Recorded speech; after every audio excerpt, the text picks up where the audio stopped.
छठिया पूजा मान छठिया हरि पूजा खबर जानवना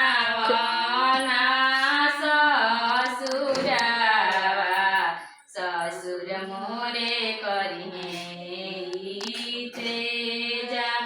ससुर मोरे करिहे तेजा